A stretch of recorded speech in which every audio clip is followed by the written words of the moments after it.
Hello, Akwaba, welcome. I have in my midst today Mr. Kofi Ayim.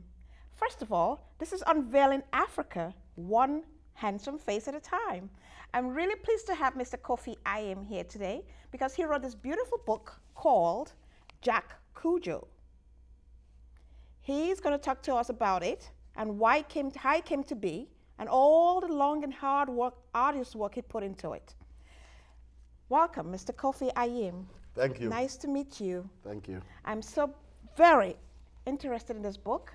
It was a nice read, quite intellectual, highly intelligent. How did you come up? First of all, let's find out, who is Kofi Ayim? Well, Kofi Ayim is a simple man who lives in New Jersey, Okay, who is interested in history, culture, and politics. okay. Where do you come from originally? From Ghana, West Africa. What part of Ghana? I come from the eastern region. The Eastern region. Eastern region of Ghana. If I went to the Eastern region, what town or what village would I look for an Ayim brother or sister? You go to Efijasi. Efijasi. Yes. Okay, and that's in the Eastern region. Okay, you're very okay. That's good. Now, how long have you been in America? About 27 years. Okay, and why did you decide to come to America? Like everybody else, we just want to come get a little bit of the American pie. Okay, a bit of the American pie. Now, tell me, I first heard about your book through a promotion on the job, and it tells us a lot about this particular person, Cudjo. Who was Cudjo? Well, Cudjo basically was a slave who came from Ghana. At that time, it was called Gold Coast. Yes. He came to America through slavery. Okay. Ended up in Newark, New Jersey. Fought in the Revolutionary War on behalf of his master. Eventually, after the war, got into business, and according to New Jersey historians, he became the first black businessman in Newark. Very interesting, very interesting. But before we get that far, I wanted to find out, when you did your research on the book, what were you looking to convey to the reader or to your audience? Because it's very in-depth, and I don't want to give anything away because I want them to get the book and read it themselves. But I know it's very in-depth. It talks a lot about the slave trade, how it came from Africa. I did not even know it started from Angola. You know, we always thought it was Ghana and maybe Nigeria. No. But it looked like it started from Angola. So how did this come about, like him coming, Cudjo?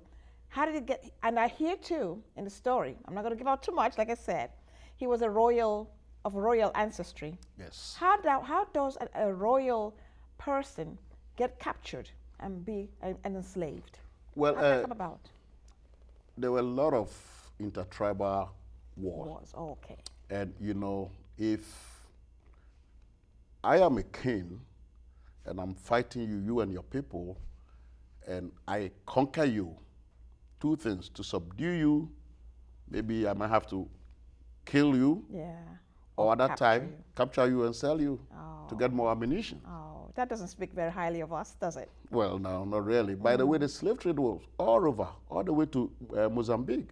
Wow, I didn't know that. Mozambique, and yes. I did not know yes, that. Wow. people. So you're telling me now that most of the people, unfortunately, who came from Africa as slaves may have come all the way down, as far down as Mozambique? Some were there, but it was intense. In the western part. Yeah, in the western part, the Yeah. transatlantic slave, yes. And in your book, without giving out too much, like I said, you talked about slavery being a part of the African culture in those days, but not to the extent that it was captured in the Americas. Well, yeah, you know, because I don't even know, I think somewhere I explained, African slavery can best be described as indentured servants. Okay. You know. Yes, but you did say that. Institutional slavery is completely different. Different, yes. We have to understand, for example, slavery has been part of human being since time immemorial. Right.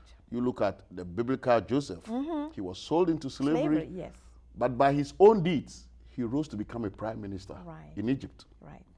And of course, the Egyptians were blacks. That was the way the blacks were doing their doing the slave business. So I would think that there is a misnomer here where when we use slavery to refer to the way Africans were involved there before they Europeans. came over, Yes, precisely. Okay. All right. Now, in Jack Cudjo, how did he become a businessman? How did that happen? Well, after the war, he got into the flowery business. He had, Flowering? Yes. Okay. He had nurseries of flowers and all this. Flowers, And I guess he knew plants from his ancestry. Exactly. Where is presumed he came from is the thick of the forest in that part of then Gold Coast. Yeah. So he knew, and then he cultivated a lot of these exotic plants, started selling them to the rich white people in Newark, and eventually, you know, he made it. Wow. He must have really cultivated a lot of flowers. Yeah. He wasn't Jack anyway. Yes. That's a quick correction. Before he came here, he wasn't called Jack. Of course, he had his African name. And what was that? His name was Cudjo Bakwante. Bakwante, yes. Yes. And I remember in the Bakwante, you talked about names, Yes. a whole chapter on names. Yeah. Now, what is there about names in Africa? Well, I'm from the Akan tribe. Okay. And we have, actually it transcends Akan. Well, it goes in all the way to Cote d'Ivoire and Togo. Yes, you did say that. We have what we call soul names. That is Soul, like our souls. yes. Okay.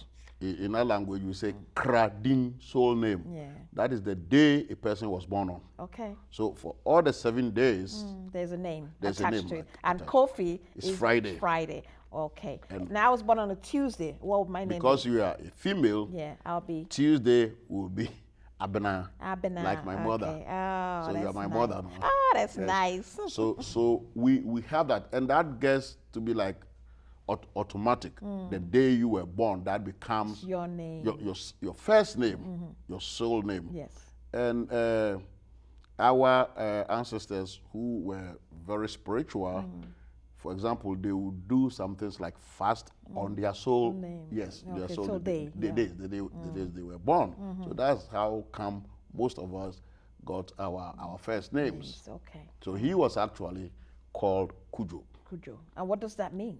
Cudjo, it's a boy born on Monday. Oh, I never knew that. And if you remember, my namesake is the former UN Secretary General Kofi Ayim. Yes. So it tells you geographically, it places you in a particular area. So in the names world. names are very meaningful in Africa. Exceedingly. I know. And I know that. and I believe almost all African names have meanings. Yes, especially and we can go further and say that the names actually also mean at that time of birth or around the time you were born, you can get a name associated with that. Yes. Yeah. Yeah, like events. Yeah. You know, events whether it's wartime or peaceful time. People also named after, you know, like rivers. There's a whole lot of things behind it. Now, we going back just don't give any name like because I like Jack. So I take Jack. What does Jack mean? Yeah, I know, right? I don't know what Jack means. Yeah. So now, Mr. Cudjo Bakwante, I said it right? Yeah. Okay. Now how does he come to reconcile his heritage to his new lifestyle in New York? Well, did he ever think back about where he came from? I believe so, because if you go to Newark history books, yes, Cudjo insisted, I think after he got his freedom, yes, he insisted on his African name. He said he was called Cudjo Bakwante. In fact, in the book you see a copy of his will. Yes, we do. Yeah, and I believe because he insisted, he let them write handwritten copy of his will. Handwritten copy of Yeah. Cudjo Bakwante. Yeah. You don't see anywhere where he called himself Jack. Yes. Maybe people might have called him Jack, Jack, his yeah. master, and all this, because people may not be able to pronounce Bakwante, which I think is very hypocritical, because there are names which are more difficult. That's why I make sure that people pronounce my name Kofi Ayim accurately, because it's extremely important. Same here.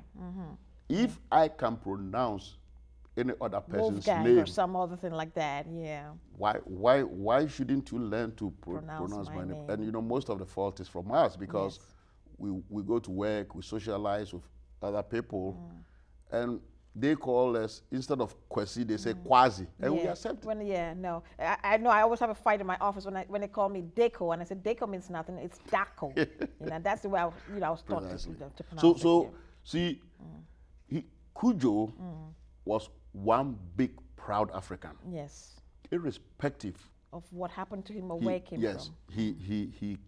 He insisted on his name. And that's why I do what I do, you know, Unveiling Africa, because I say, if you do not know where you're coming from, how would you know, how could you prosper or move on to the next level? So one of the ways why I do this is to reflect and to show the world that, you know, us Africans, we've got a lot to offer. Absolutely. We're not just looking for handouts. We are actually looking to give, you know, to give of our talents, of our, you know, intelligence, and everything that's African is.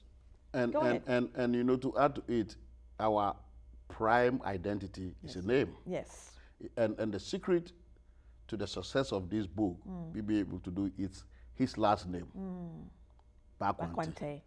Because, like I just explained, we could have millions of Jacks. Cudjo. Oh, Cudjo's, okay. Or like millions of Kofis.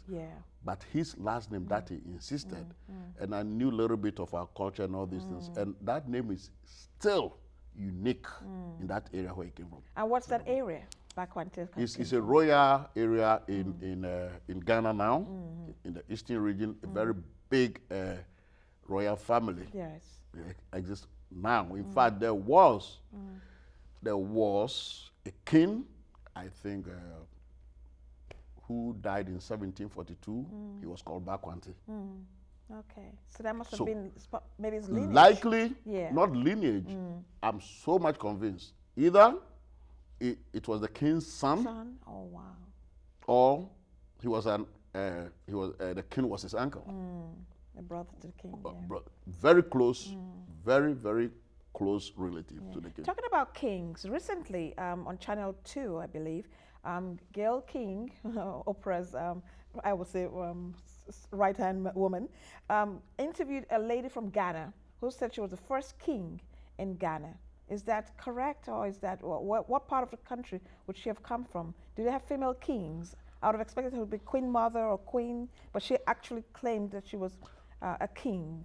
Well, yes, we have. We have female kings. Yes, we have female kings. Okay. I know for sure in the Akan culture, there are some. I know, in fact, just last week, one of the oldest just passed on to the ancestors. She was buried she was from Abysim. There is also And Abyssinia is what part of Africa? Ghana. It's Eastern region. Eastern region too. I know at least 2 who were from the Gomoa area in the central region. Kings, women, yeah, kings. And there is also another one in Eastern region, Ahiniase. And a town near Eburi. In fact, the king she worked with the UN for a very long time. I think she's retired. So they're right indeed. Maybe from her area, that was what she meant, that she was the first king from her area. Maybe, yes. But also going back to history, this same area that I believe that Cudjo came from, there was a female who was a king. Oh. She was a regent. In fact, a queen and a king at the same time. That was from 1817 to like 1837. Nana Dokuya. Okay, I've heard of Nana. Yeah, Nana Dokuya. And the fascinating thing is this. When they assume the kingship, yes, when women assume kingship, the woman will now assume male name as the king. Okay. So, for example, the female version of Kofi is Efuya. Okay. But if a woman becomes the king, then she'll be Kofi. Nana Kofi, so and so. Okay. Okay. And there is if you look in the book, I think there is a way how female names are derived from male names. Yes. So if she is Boachiwa, she will become now Boachi. Boachi, yes. So Boachi is, yeah, we have something like that. Precisely, yes. Because Boachi is a male and Boachiwa is a female. So if the woman becomes the king now, and she was a Fuya before becoming the king, now she becomes Nana Kofi Boachi. Okay. You know, and they wear their sandals when they're going out for function and all this. They wear a man's sandals. Yes, precisely. Okay, interesting. And dress in. I want to move on to the towards the end of the book where they had a rebellion, and I know they had several rebellions. Yes. Besides going into how they selected slaves and the hard work, the strong ones and the weak ones and the ones who were sick and all, what caused the rebellion? I mean, obviously I know what caused the rebellions, but there was one particular one that towards the end of the book, and I'm not going to tell too much so that they can read it. Who and how did Cudjo play a role in that rebellion? Well, he did not play a direct role. In fact, the island that it happened, I went there. And where was this island? Antigua. Antigua. Yeah. Okay. What happened was because the one who led the rebellion also came from Ghana or Gold Coast. All right. Yeah, Tachi. Right. Okay. They call him Kentucky. That's how but it's a mispronunciation. Yes. The actual thing is Tachi because he was an Akan person. The other people like Ga and the Dangme people will say Taki, but according to records, he was of Akan ancestry, so therefore he was a standard, so he was a Taki. And I was trying to make a point of the slavery knew no bounds in terms of age. Yes. Tachi or Taki was sold into slavery when he was like 9 years old. Oh no. That was my point of making the reference. Okay. They were selling older men, young men, children. You know, and like you see in the book, once they get there after the auction, the sick ones, because of maybe brutalities through the Atlantic crossing and all these things, the sick ones that they could not sell, they leave them. They're in chains to their own fate. Who wants to take a sick slave and to take care? Oil? Yeah, to care for them now. What? Because what derivative is that person going to get? Nothing. So they leave. Or sometimes they will sell them at a discounted rate. Properties. Like you go to car auction and it's yeah, this is a good book, and I highly recommend it to schools people who study the African and African slave trade and want to know more about what really happened and what entailed in those days, in those Middle Passage, started from the Gold Coast and then went through the Middle Passage and then ultimate entry into the Americas, and most of them came through the Caribbean area islands. I didn't know that. I thought they came directly to America. Well, it was just here. It was, I believe, the eve of the revolution that this direct import. Why? the first Caribbean, the climate of the Caribbean was almost exactly like Africa. Yes. So they call something acclimatization. Yes. They go through those things like for a period of 3 years. Before they bring them to America. And then Drilled. reshape. Oh, Lord. Reshape your mind. Oh. Yes, master, that type of things. Serving, separating them into those slave quarters so you can get used to. Yeah. Before they come in here. At that time, at least, they might have been used to. They didn't want to lose money on that. Don't forget, they had to insure the slaves, like we're shipping your car to Africa, insure them. They insure them, and they didn't want them to bring them here maybe in the middle of winter. They would die and they would lose money. Yes. But I mean, people will say, why are you promoting a sad book or a book about the sad times in our lives? But I think it's good to know where you've come from. What the endurance, the tenacity, the strength of these black people who have now attained such goals. Like Cudjo, for example, who became not only a soldier, a revolutionary soldier, helped in fighting for our freedom in America, but also became a businessman. Yes. After all is said and done, he was still had a mentality to become self-sustaining. And that's the beauty about this book. Yeah. To your first concern or comment on how do you move forward if you don't know your past? Exactly. I just don't understand it. You've got to reach out backward. You don't have to live in the past, no, but know to be about guidance. it. Yes. As a guide, then you know the direction you are going. Otherwise, you are lost. You're lost. Yeah. You said never again. Never. Am I going to go that way? You have to be conscious. Right. Of your past and the circumstances in order for you to move in the right direction. Yes. And like this, you said something. Yes. Our people who came here suffered a lot. Yes. For us, most of us, recent immigrants. Oh, that's why I'm very grateful. So, and that is why I thought I should put something like this out there for us to be proud of our heritage. Be proud of our heritage and also be aware of the trials and tribulations that they went through. Yes, I won't say much more about this, but I want to mention about your magazine that you publish and write on. It's called what? Amandla newspaper. Amandla newspaper, and you really concentrate on what now? Well, it is basically news about Africa for the African community here. Okay, in the diaspora. In the diaspora, and also about us here. That's basically our area. And where can we find, first of all, where can we find Cudjo? Well, Cudjo, if you Google Amazon and Barnes and Nobles, you could get it okay. there. And then Amandla, how can we get? Amandla, you can get it on the web, amandlanews.com. AMANDLA.news.com. Yes. Okay. And also, before we go, what's this called in Ghana? Do you have a name for this kind of outfit? People say so my audience can know. Dashiki, but I don't call it dashiki. I'll call it sort of batakari. Okay, batakari. Yes. Batakari. Why is it called batakari? I don't know. Is it because of the material? No, it's a name. It's not. This is not an Akan cloth per se. It's basically from the northern part of Ghana. Okay. But we like wearing them because it's comfortable and it's colorful and very, very stylish. Yes.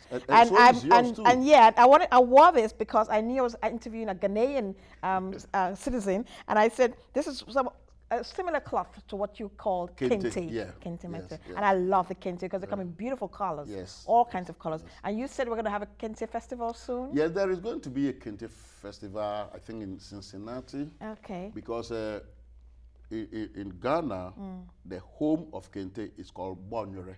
Bonyore. In the Ashanti region. Okay. We say Ashanti, but it's actually Ashanti region. And a group of the weavers, traditional weavers, are here now. And we are making plans to have it's going to be a yearly festival. We're going to stay tuned. We're going to be letting my audience know about this, And unfortunately, if Kente is being produced, mass producing from other countries, you know. But The real authentic Kente cloth is all the time woven. Okay. We want to make this clear. You just don't go to store and buy Kente. It's a woven. And it's actually made for specific people, for specific reasons. In the olden days, Kente was made for kings and queens. Okay. Wow. Period. Wow. You know, and then with time, everyone culture is dynamic. All right. Now you have your money. We're gonna talk about food. What's your favorite Ghanaian meal? Well, my mother is Asante. My father is Achim. Achim, okay. So and where's Achim? Is that the Eastern region? Eastern, yes. Still Eastern. Eastern, Okay. and my favorite is something we call fufu. Fufu? Yes. What's it made of? It's close to like eba. Eba, okay, all right. Is it made from cassava? Well, mixture, you can use cassava and plantain. Okay. Or cocoyam or plantain, or in the north, we pound it. Okay, and then soup. What do you eat it with? Soup? Soup. What's your favorite soup? Lye soup. Lye soup? Yeah. What's that made of? Well, lye soup is like dry fish. Oh, you know, wow. we like dry fish and something we like with prekese. I don't know the English word for prekese. Okay. You put it in this. Well, our Ghanaian friends will know that. Yes, will know what but you say. don't eat to sleep. That's what has made most of us shapeless here. Because it's heavy.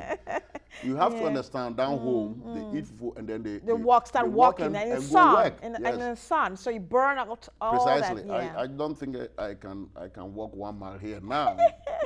But I still, Thank you so much. I eat it in and moderation. how do you think, I know we don't have much time left, but I wanted to ask this question real quick.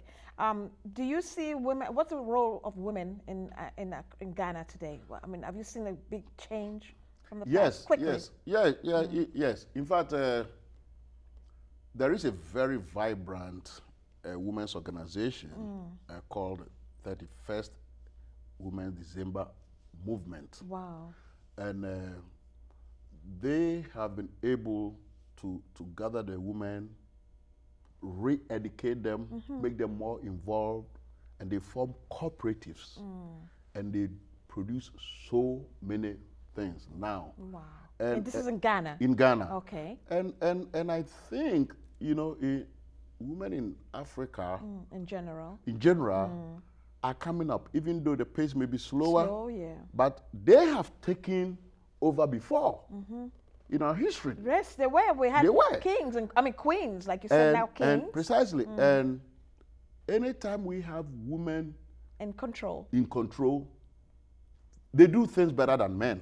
I'm glad you said that. No, it's true, because take it even here or the whole world. Men actually acknowledging that fact. Well, women drivers are far better than their counterparts. Absolutely, you know. And when you come to African leaders, you look at Liberia. Helen. Johnson. Yes. Sirleaf Johnson. And now we have Malawi. Yes. President now. Right. Now, you take these two women and take the average African president now. Yes. Who is more apt to be corrupt? The men. I didn't say that. Well, I'm saying that. The problem with Africa is our leadership. Yes. Africa is the place to be now in terms of investment. But I believe economics is completely tied to our leadership. You'll have to come back, Kofi, and we'll have to talk about that for a whole lot more. Thank you. We're going off the air. It's only a 30-minute show, but you're such a wonderful, diverse gentleman that you'll have to come back. I will. Now you're a friend of the show, Unveiling Africa, one handsome face at a time. I thank you for coming, for sharing your stories with me. Jack Cudjo, please reach out and get this book, because I tell you, you'll be amazed at how much research, how much intelligence, how much sustenance and tenacity we have as Africans. And you will always find me in our neck of the woods, in Brooklyn, in Staten Island, in Long Island, and we're going into Jersey. We're upstate New York, we're in Rockland County. I welcome you all. Thank you so much for watching my show. You make me who I am, and you make Africa as important as it should be. Thank you so much. Welcome. Welcome. Thank you.